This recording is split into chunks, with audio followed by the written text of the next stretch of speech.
I'm Fred No. I'm Jim Beam's great-grandson. I'm the master distiller at the James B. Beam Distilling Company. Following in my father's footsteps, as I did in work, I kind of followed in his footsteps as far as health goes too. He developed diabetes, had kidney issues, and that's kind of what, was his demise. Well, as I got a little older, I developed a little blood sugar issue and a little type 2 diabetes. And I started trying to work on it, but it kind of took over. And one of his physicians, who's been taking care of him for years, ultimately referred him to us as he approached the need for dialysis and needing a transplant. I ended up doing dialysis, but I went through the program, with the UK folks in Louisville there at the Audubon Hospital. I met Dr. Shaw.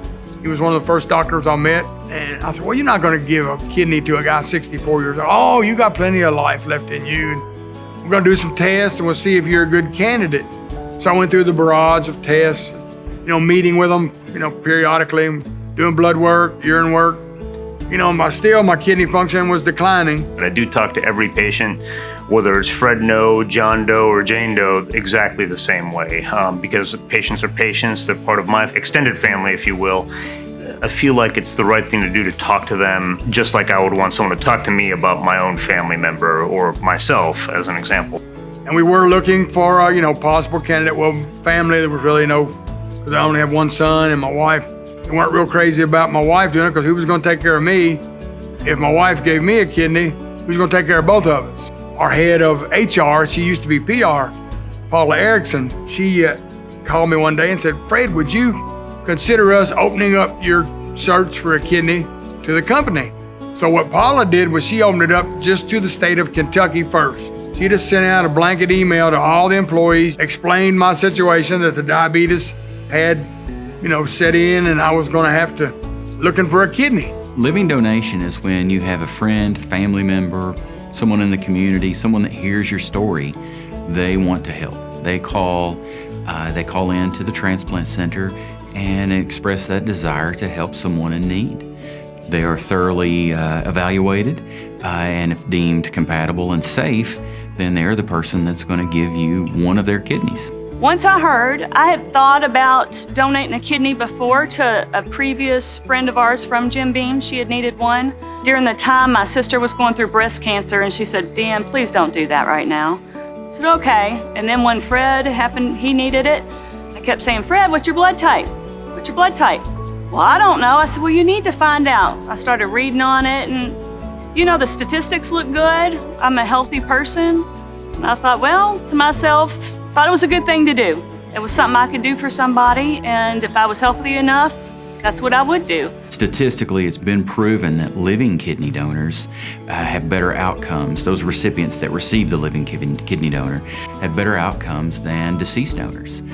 And for many, many reasons, for me, the simple answer is we know what we're getting. We have the time to do the full evaluation. Gave me a call and said, I'm going to be your donor. I said, what? She said, well, the first tests have come back, and she said, I've been praying on it and thinking about it. It's going to work. We're going to be the match. It was on New Year's Day, actually. I was sitting there praying, and Fred texted me, Happy New Year, my friend, and that was my answer. I still get emotional. And she went on through the testing, and sure enough, she became my match, and she gave me the kidney.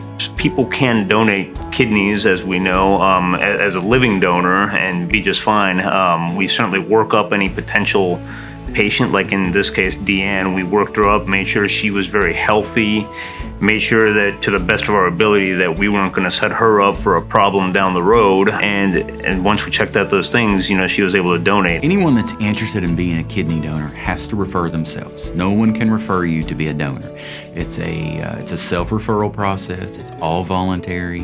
You make a phone call or you get online. We have online questionnaires, phone calls. We can do things over the phone, email, any one of those things. We have a multidisciplinary team consisting of transplant surgeons, nephrologists, pharmacy, dietitian, social work, nursing. We review every applicant that comes in. They're contacted if they are a viable candidate. As a living donor, I had never been in the hospital one day of my life. I had my children at home. I never went to the hospital for anything. And so I started asking around, and you hear more stories of people doing it.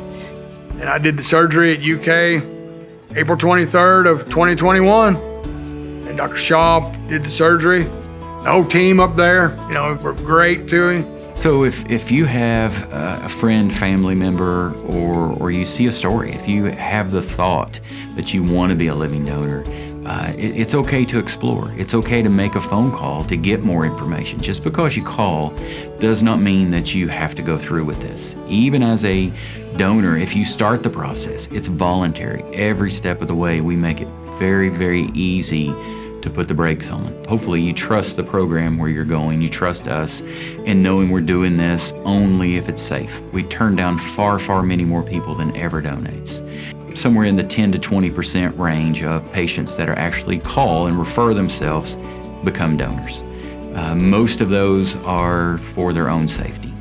So that's the thing I like to tell donors every step of the way. We're not shy about saying no. If we feel like we're gonna harm you, we will say no. If you just need more information, we do that every day. I have people that call. They're not patients yet. They're just people wanting to know more about living donation. Information is there, and it's always good to call a program and talk to a coordinator, talk to someone and get those details. It makes me feel good that I could give him extra life with his family. I get to see him more, get to talk to him more. We've got a better bond. It's unbelievable what your life's like after it's over and after you get the new kidney, and you can have fun again. Enjoy yourself. You're not tied to that dialysis machine. It's a new lease on life for sure.